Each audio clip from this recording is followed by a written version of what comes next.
Morning children, Sairam. Welcome back to your online computer class. Hope you all are well and safe at your home. Today we will start chapter 7, working with tables and using the mail merge. So let's start our chapter. The MS Word offers a flexible features of presenting the information in tabular form so that we can organize data efficiently. A table consists of a number of columns and row. For this, first of all, our first topic is creating a table. Word provide a variety of ways to create a table. The simplest way to create a table is to click on the table button in the tables group on the insert tab. For this, first option is use table button. First of all, you have to click on the table button in the tables group of the insert tab. Then move the mouse pointer over the grid and select the number of rows and columns you want in a table. Then the table will be inserted on the working area. Next is using insert table option. For this, click on the table button on the tables group on the insert tab and click on the insert table option. The insert table dialog box appears. Then specify the numbers of columns and rows in dialog box and click on OK. Next is entering a data. Click in a table cell and type the text. To move the next adjoining cell, either press the tab key or press the right arrow key. To go to the previous cell, either press the shift plus tab key or the left arrow key. Next is editing tables. After entering data in a table, you can make changes in the data as needed. You can insert rows, column or cells in a table to accommodate new text or graphics. Similarly, you can delete unwanted rows, columns or cells from a table to copy the cell contains. Follow the some steps. Next is inserting columns or rows in a table. While creating and making entry in a table, you might need to add columns, rows in between. The Word provides the facility to add the columns to the right or left of the existing column and insert rows above or below the selected rows. Next is formatting an entire table. After we create a table, we can format the entire table by using the table style. Next is changing column width.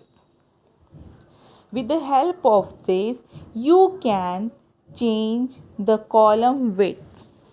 Next is splitting cells. To divide a cells into many cells, we use the split cells options. Next is merging cell.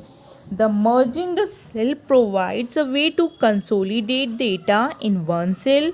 To combine data in a single cell, you can use the merge option. For this, first of all, you have to select the cells you want to merge, then click the layout tab and select the merge cells button in the merge group.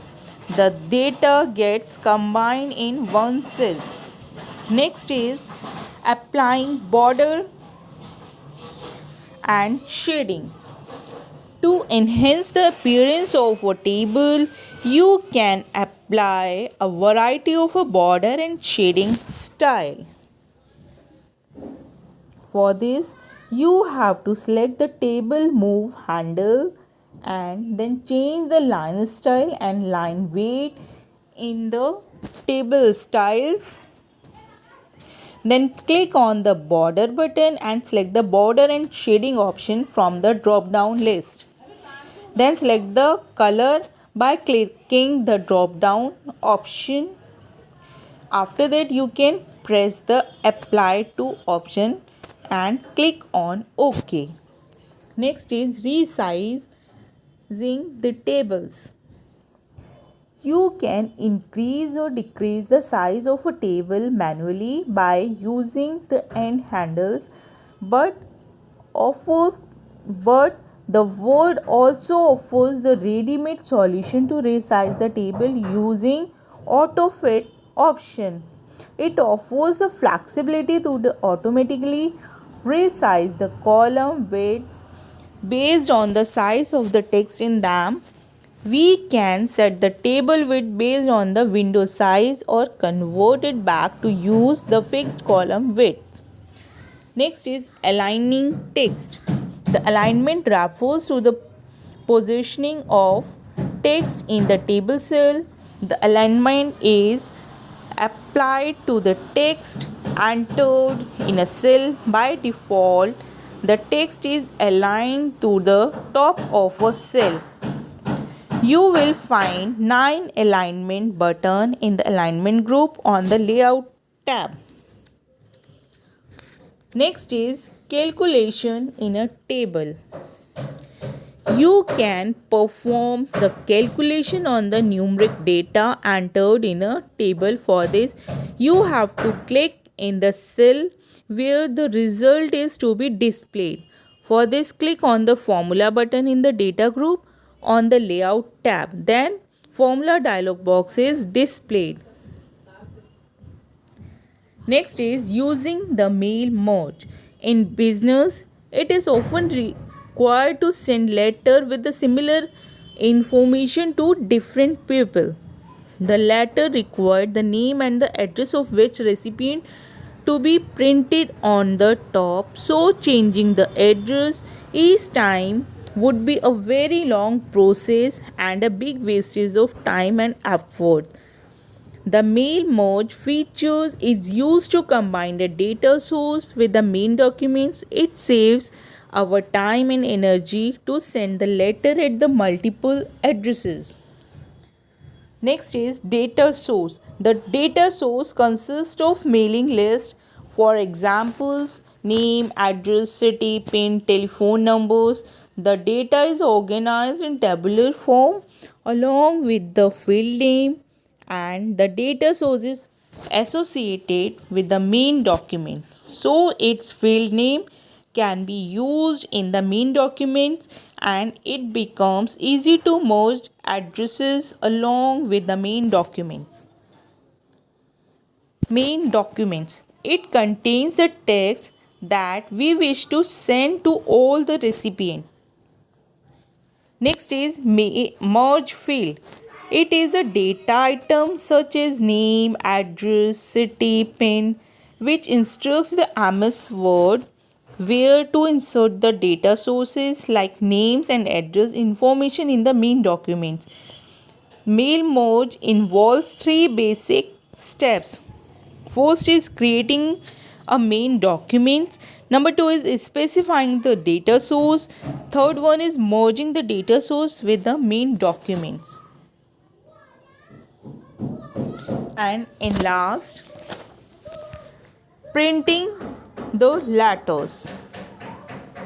You can take the printouts of your letter with the merged data of your data sources.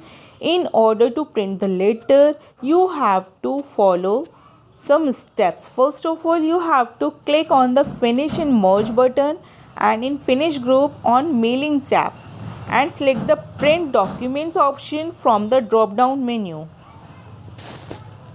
The merge to printer dialog box will appear. Define the desired print setting up and then click on the OK. The selected records will be printed separately along with the letter. So children, now you have to practice these all topics and read this chapter again. And thank you. That's all for today.